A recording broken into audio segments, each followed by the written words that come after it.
Hi guys, it's Andy McDonald, physio and strength and conditioning coach, and welcome to the Informed Performance podcast. On today's episode, I'm joined by Prav Mathema, a physio well known across international rugby for his roles with Welsh Rugby and the British and Irish Lions, on top of a background in both professional rugby and football. In this episode, we'll be discussing his roles in governance, the qualities required to be effective in different elite rugby environments, and creating less dependent professional athletes. This episode has been sponsored by Vol Performance, makers of ForceDecks, the world's fastest, easiest and most powerful dual force plate system. ForceDecks can help you to analyse neuromuscular strength, performance and imbalances in your athletes.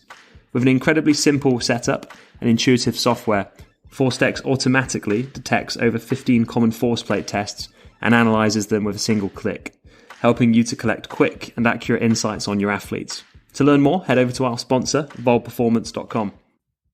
You're listening to the Informed Performance podcast, and here is today's episode between myself, Andy McDonald, and Prav Mathema.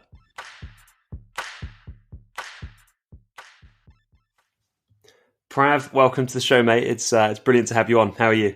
Yeah, very good, thank you. Yeah, a pleasure to be on board, and looking forward to it. Cool. Just to kind of kick us off, mate, would you be able to give some context for kind of your career and what you do, just in case somebody hasn't discovered you? Yeah, of course. Yeah, it'd be a pleasure, really. So I was invited by Ben to come on board, and it's awesome to be invited. And I've been through a couple of different sports through my journey in sports medicine. So started off in football at QPR Football Club quite a few years ago now, and I did like an 8-year stint there in football. And then following that, was invited to join London Wasps Rugby Club as their head of medical.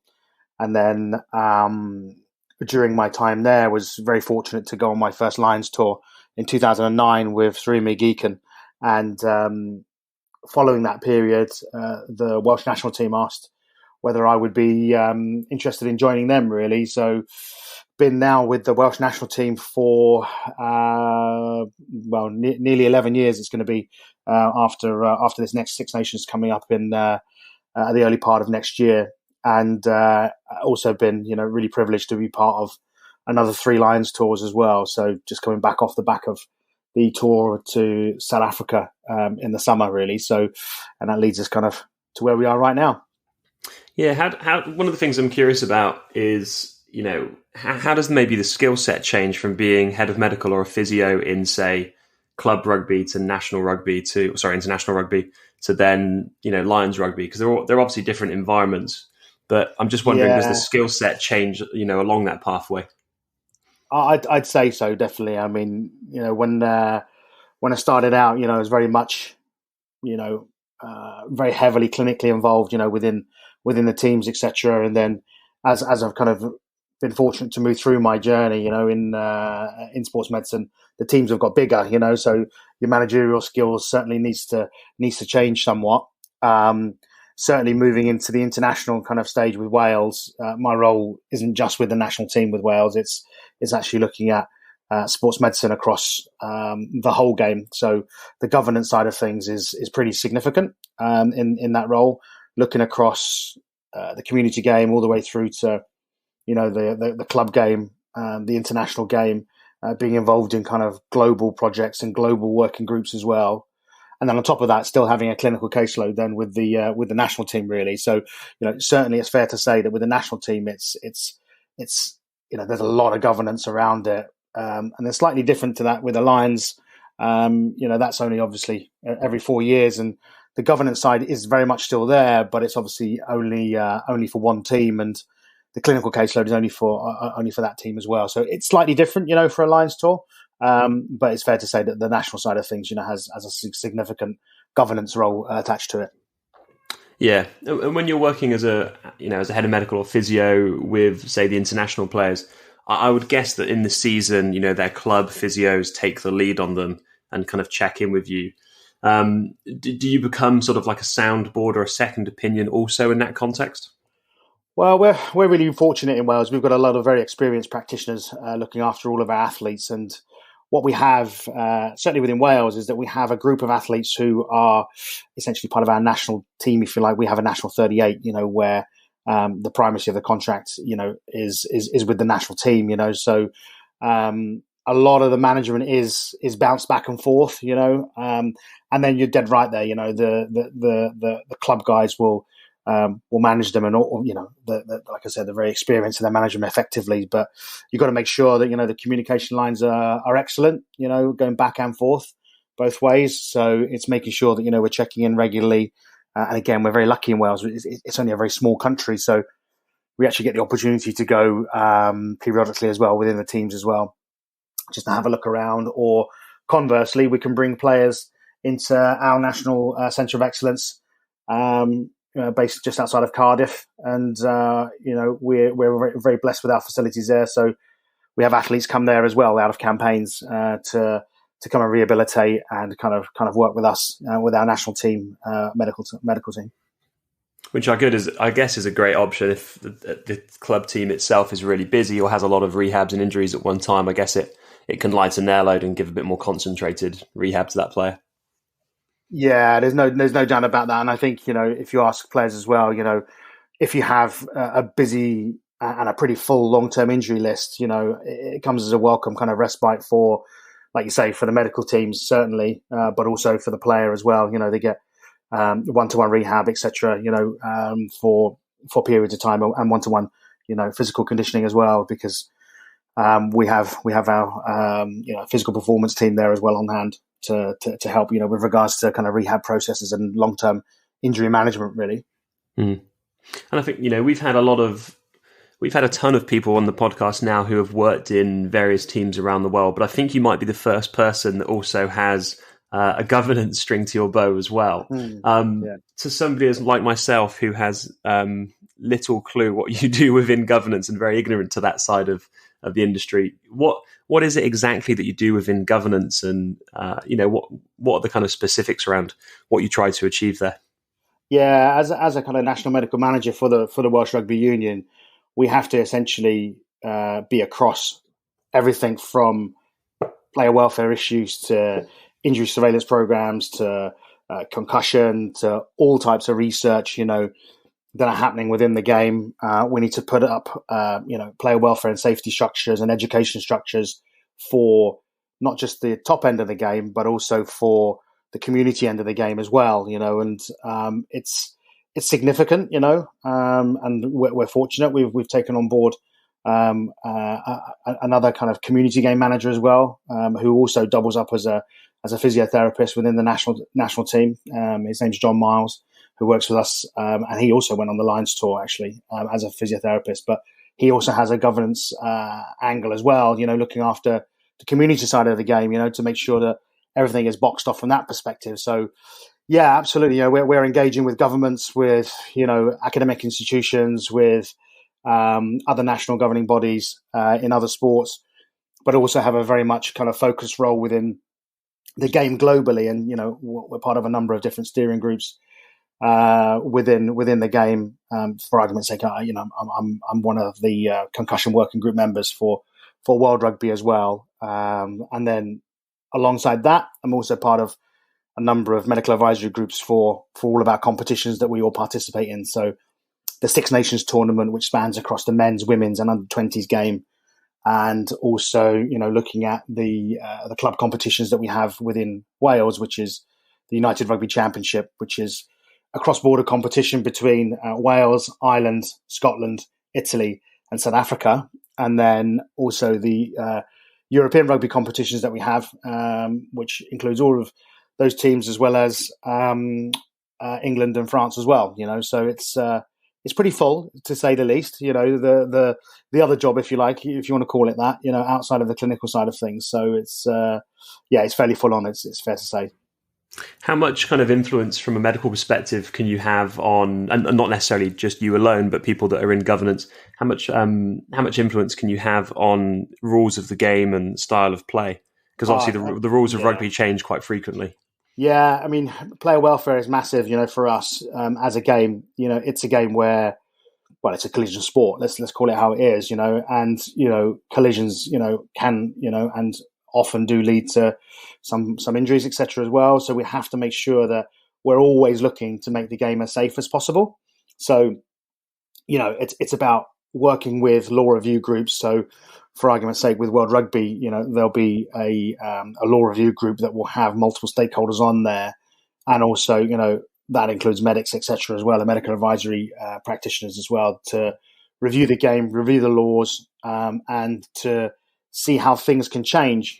So it's really important, first and foremost, to have a really robust injury surveillance system in place, and because if you start making rule changes, how are you going to know if they're being effective or not, right? And it's a case of making sure as well that we don't then suddenly get loads of unintended consequences as well from what you feel may be something that's going to help player welfare, but actually could have a converse effect. So making sure that we have that injury surveillance system is first and foremost, and then I'd like to think that all the advice that's given for the game from a medical perspective is taken very seriously, and is taken in conjunction with multiple stakeholders to make the game as safe as possible. Whether that's rule changes, whether that's from a coaching perspective, looking at changing coaching approaches throughout the game, not just the elite side of the game, but throughout the game. Whether that's looking at things like, so it's very big at the moment, contact load as well within rugby union. Mm-hmm. All of these things, are really, really important to have a medical stance on, because otherwise, how are we going to gauge if we're being successful or not with regards to safety? Yeah, with the kind of current set of rules that the rugby code plays, and I guess the current environment today. Obviously, you mentioned concussion earlier, and I'm sure that's a big part of it. But what are sort of what's the current landscape of things that, from a governance role, you're most concerned about from a player welfare perspective? Oh, look, I take the whole sport takes player welfare really, really seriously. There's absolutely no doubt about that. And we look at, if you look at it from a very simplistic perspective, we look at our injuries via our injury surveillance system. And in Wales, we always look at our top five and we think, how can we make the game safer for these top five? So concussion is generally within that top five. And then, we have other injuries such as hamstring strains. We have, shoulder injuries, knee injuries, which are very injurious as well, as they are in many other sports as well. But, all of those things are taken, equally, if you like, and, we address them. But, clearly, there's a lot of press around concussion, and, rightly so, because it is our top injury, and it is something that, that we take very, very seriously, and that's something that we never sit still with either. So, we understand that, concussion is very evident in our sport, and we do as much as we can at the moment to make the game as safe as possible. But it's never enough for us, as a sport, and as the rugby family, we move forwards and we always try and improve the safety of the game, with regards to, head impact events. Yeah. And obviously, injuries are going to differ depending on position within rugby in terms of which injuries are common or you might expect at times. How much does kind of playing style make a difference? And what I mean by that is, obviously different international rugby teams play different styles of rugby. So I'm just wondering how, if you've got your kind of top 5 injuries for the Welsh rugby landscape, how much does that potentially differ from, you to Fiji or to New Zealand, or, you don't have to mention the team specifically, but. Yeah, it's a good question, actually. But I think if you look at all the injury surveillance programs across the world, they're relatively similar, actually. Yeah. We will see, relatively similar landscapes with regards to the top 5, and I think concussion will consistently be, within the top 5, if not the top 3, within global kind of injury surveillance programs. I mean, intuitively, you would say that obviously if someone plays, a higher running game, they could potentially get more kind of soft tissue injuries, if you like, potentially, whereas, if someone plays a more collision-based game, they may get more kind of collision-based injuries.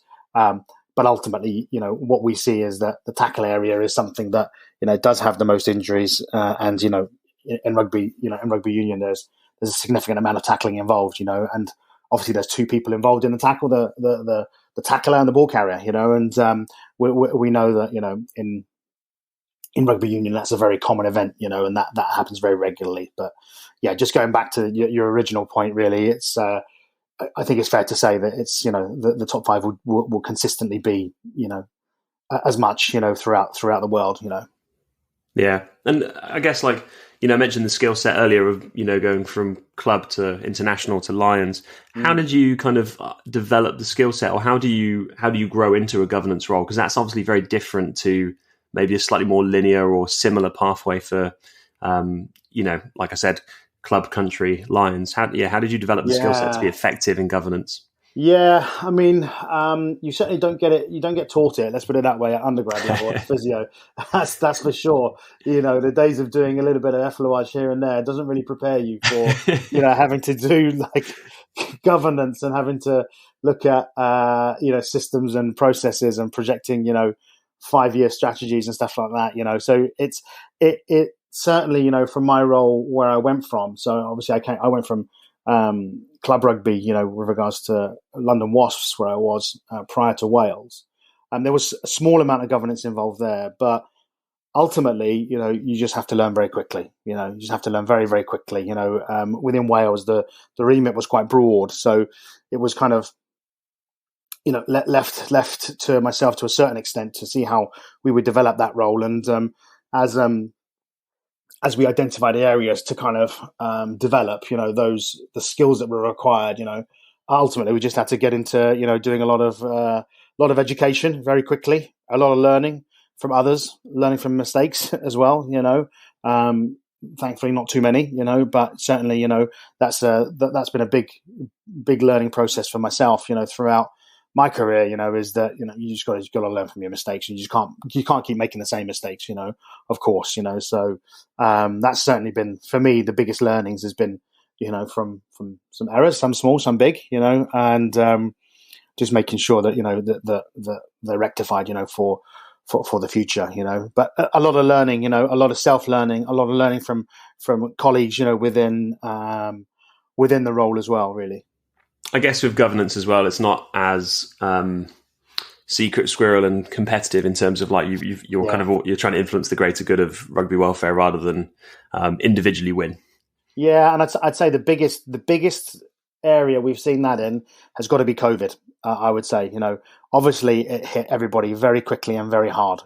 So from that perspective, governance structures that we were putting in place for the Pro 14, which is now called the United Rugby Championship, we were developing very quickly with those, we were openly sharing those globally, and then, every sport, was very, very open, with regards to how we were going to try and navigate safely back to sport.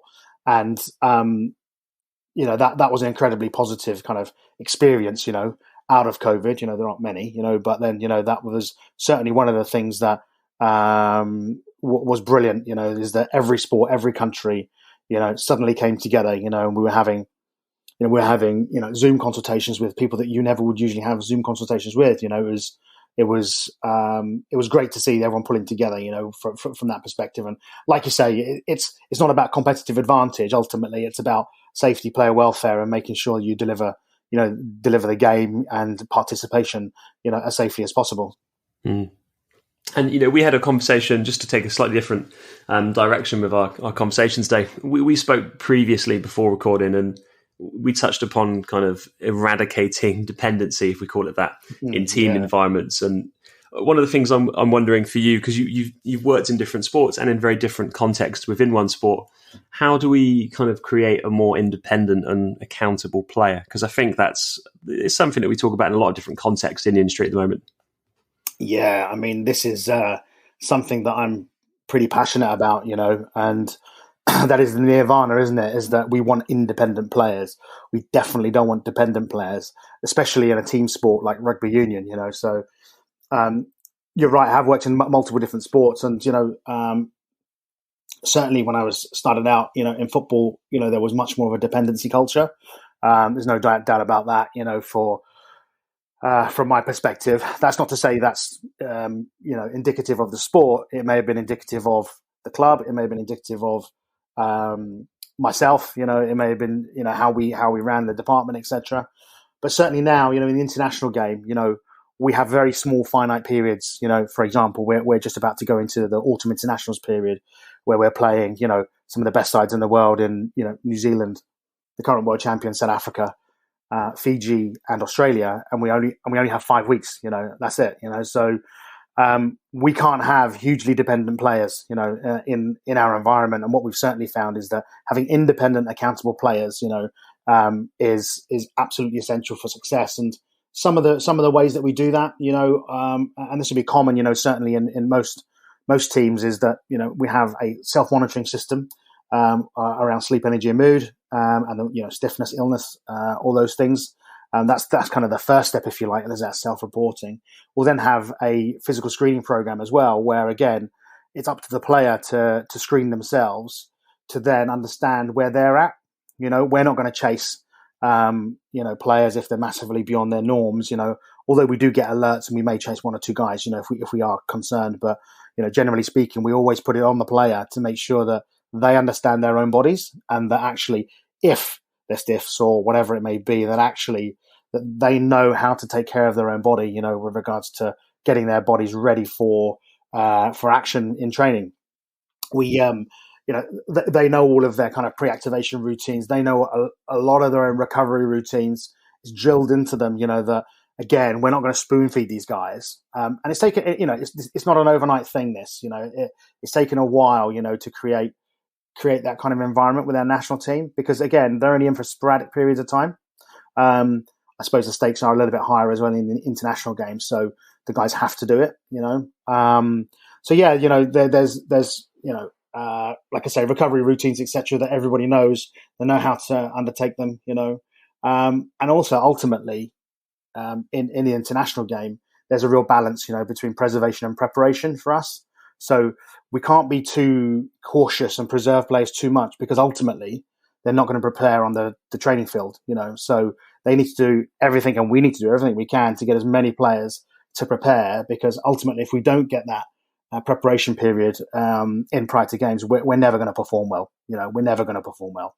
That's not to say, don't get me wrong, that we do have to kind of pull back sometimes on some players, but we'll always try and do everything we can to make sure that preparation period is optimal for the guys, so that then the coaches can get their time in as well, and that the lads can feel really prepared going into big test matches, and ultimately perform really. So a lot of it is put on the players. A lot of it is via education, and a lot of it has been just from drumming it into players, over the years. And, we've had some international guys who've been with us for, certainly for the whole time I've been there. So and that's a good 10 years. So and then those guys drive it then for the new guys coming through, as it were. So newer caps, people that haven't been in the environment before.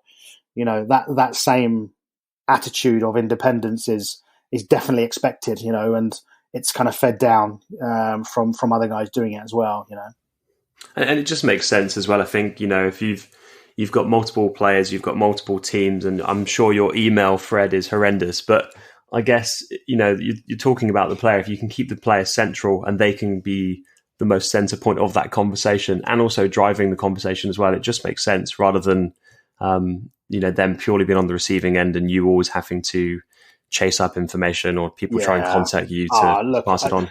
It's when it comes to kind of spoon feeding players, a spoon fed player doesn't become independent, off the field or on the field, for us, and that's ultimately what we want. Is we want players that know about their bodies, because ultimately their body is their kind of limited company, if you like.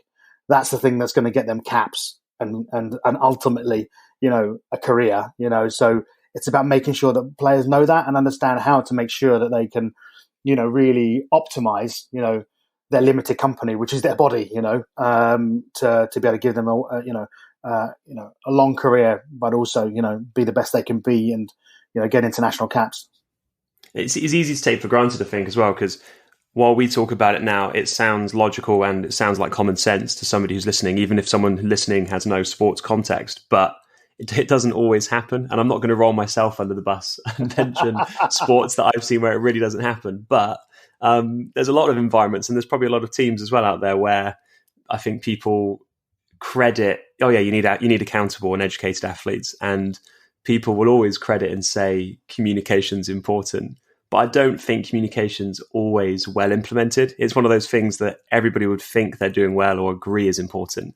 But strategically, I don't, communication seems to always be a low hanging fruit in a lot of contexts.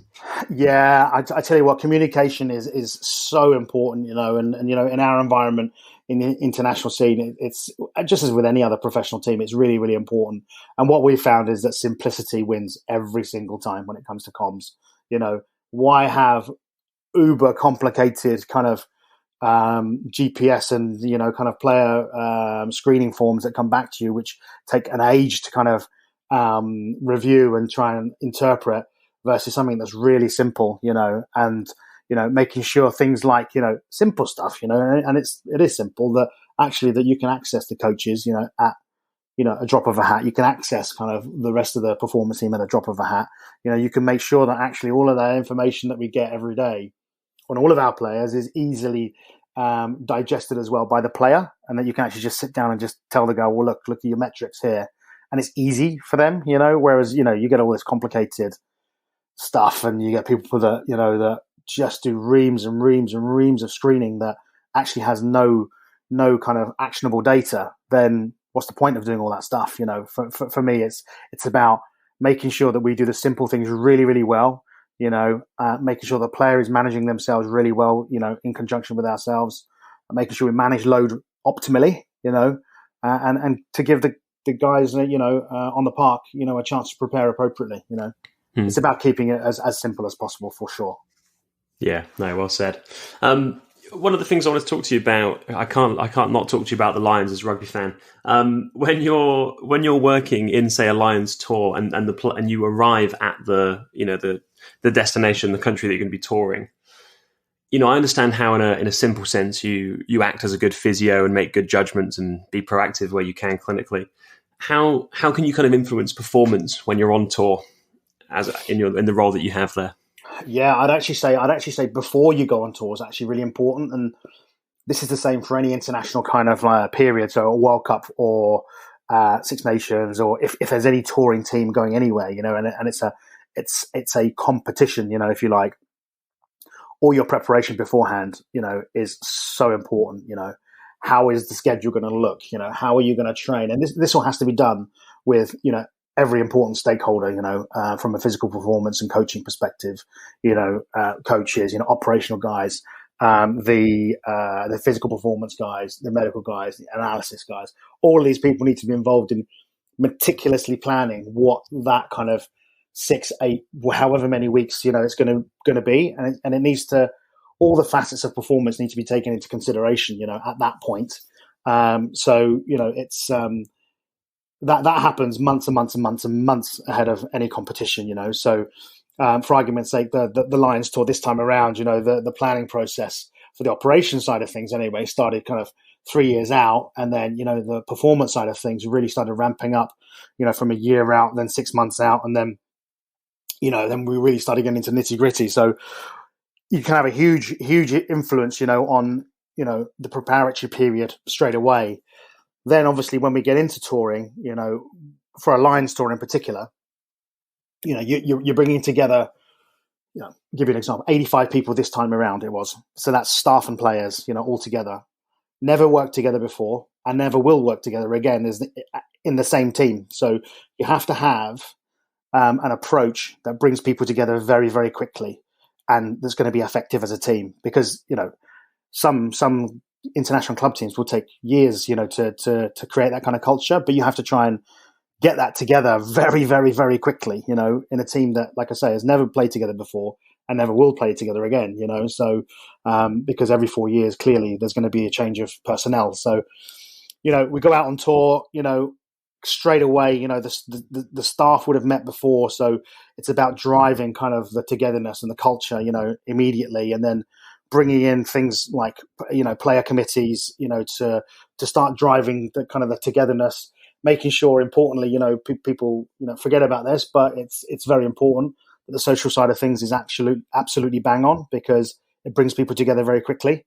All of those things at the very start of a campaign, brings people together incredibly quickly, we've got to make sure that it's done right, because it can be done badly as well. It can go completely the other way, so it's about breaking down all boundaries as well, and we have, we have an opportunity, certainly, like I say, beforehand, making sure that we think about and talk about, how we're going to do that. But then when we're on tour, is actually delivering that. And the other thing as well on tours, like Lions tours, is that it doesn't always go to plan. It definitely doesn't. There are things that happen. There'll be spanner, especially this time around with COVID. There'll be a spanner put in the works, and then you have to adapt very, very, very quickly. And we've got this term of chaos, change and adapt. That we've had for multiple campaigns through Wales as well as Lions tours as well, and that certainly rings true. When you have a positive case or something like that with COVID, you've got to adapt very, very quickly. And get ready to change. So all of those things, have an influence, and I'd like to think that, everybody, that tours, has a way of making it, optimal. You mentioned kind of being organised ahead of time, and you also mentioned getting the culture right, of course. Then, can you? I don't know whether you can do this, and if you can, I'd be curious as to how. Can you predict the culture ahead of time, or how do you assess the culture ahead of time? And the reason I ask that is, obviously, if you've got players coming from different countries, they receive different styles of care, different styles of coaching, training, and then also different social, traditions that go around with their international game as well. Can you ahead of time look at maybe the personalities coming in, or the ratio of which players are coming from which countries, and make a bit of a judgment as to how you think the culture will go? Yeah. So what the way it worked kind of for this campaign was that Warren Gatland, who was the head coach, had coaches from obviously from lots of different places, and from various different countries. And they sat down and just kind of looked at the people that were up for selection, as in from a playing perspective, and just looked at, what they were like as men, as well as, obviously what they were like as rugby players. But, that was definitely taken into consideration, when selection was made. And that's done via the network that we have, within rugby of, just making sure you ring other coaches, ring other, practitioners, etc. What are people like, etc. And I think that was something, that was kind of at the fore of, Warren's selection. And I remember being in one of the very first meetings, and he said that, first and foremost, we have a group of incredible men, in our team, and it was true. We did. We had a great group of people, a great group of players, and then each head of department, was tasked to kind of choose, their own team as well. And again, I can speak for myself. We had Dr. Jeff Davis, who works with me at Wales, Dr. Kieran Cosgrave, who works in Ireland. Bob Stewart, who works with England, who was on his 5th British and Irish Lions tour. John Miles, who works with me in Wales. And then we had Anne-Marie Birmingham from England, and Hanley Fisher, who works with me in Wales as well. And again, same thing, there was kind of already, a group of people that we knew were great people. Of course, they were great practitioners, because they wouldn't be doing what they were doing anyway, but they were great people, and that was the same across the board, really. So making sure that you have that, you're winning straight away. If you have great people on board straight away, and great personalities, then, all the kind of the practice side of things, just is kind of like granted, if you like, but it's about making sure that you get the people right first. Yeah. No, brilliant, mate. I think I'm aware of time. I know you've got a very busy schedule at the moment with the current autumn internationals coming up. But where can people find you, mate? Are you active online and on social media at all? I'm not. I actually very recently came off social media. It was a drunken moment, and I thought, you know what, I'm going to come off social media. So I literally deleted all my social media profiles, and I haven't gone back online yet. So maybe the best decisions are made drunk. Yeah, maybe so. So yeah, I'm not on social media, but I'm easy enough to find for sure. Cool, brilliant. Well, mate, thank you very much for coming on. I've really enjoyed the conversation, and I'm obviously English, but I do wish you well in the current season that's coming up. Thanks a million. Thank you. Thanks, mate. Cheers. Big thanks to Prav for coming on today's show. I had a great time talking to him both on and off air, and was very appreciative to get him on the show just ahead of the busy autumn internationals that we're going through currently in rugby. If you'd like to find more episodes, articles, courses, and perhaps a place to contact us, then head to our website informperformance.com for more. As usual, you can find us on social media at Inform Performance for Instagram or at InformPod for Twitter. You've been listening to Inform Performance with me, Andy McDonald. Catch us next time for more performance and sports medicine insights.